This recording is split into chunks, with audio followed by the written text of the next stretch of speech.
भोला बाबा के छौरी जलवा चढ़ाओगे जलवा चढ़ाओ। भोला बाबा के छौरी जलवा चढ़ाओगे जलवा चढ़ाओ। कहबे त निमन दूल्हा खोज देतो साथ में देवघर घुमाई देतो गे। कहबे त निमन दूल्हा खोज देतो साथ में देवघर घुमाई देतो। भोला बाबा के छौरी जलवा चढ़ाओगे जलवा चढ़ा।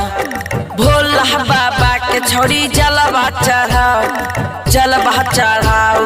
जलवा चढ़ा। कहबी त निमन दूल्हा खोज देतो साथ में देवघर घुमाई देतो गे। कहबी त निमन दूल्हा खोज देतो साथ में देवघर घुमाई देतो।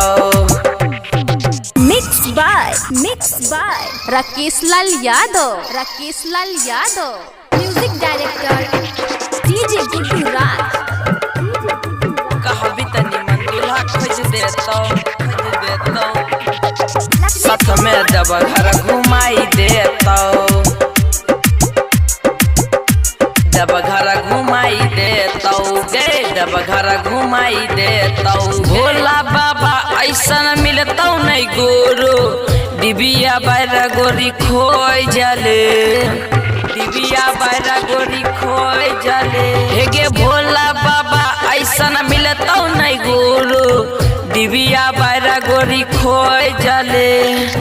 गेरुआ रंग के साड़ी पहिरले सुल्तान गज से जल उठाइले। चल ना गोरी जल ढारे गई जल ढारे। कहबी त निमन दूल्हा खोज देतो साथ में देवघर घुमाई देतो गे। कहबी त निमन दूल्हा खोज देतो साथ में देवघर घुमाई देतो। Mix by Rakesh Lal Yadav. Music director DJ Guddu Raj. कहबी त निमन दूल्हा खोज देतो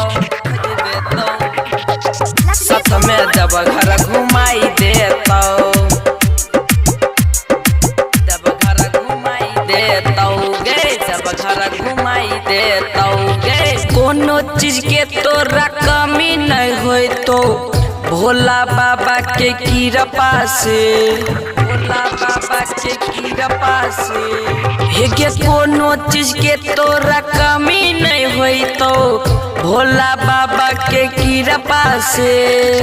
गेरुआ रंग के साड़ी पहिरे है सुल्तानगंज से जल उठई है। चल न गोरी जल ढारे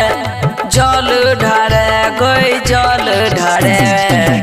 कहबी त देवघर घुमाई देबो बाबा के दर्शन कराई देबो हे गे। कहबी त देवघर घुमाई देबो बाबा के दर्शन कराई देबो। सुनलिन गए।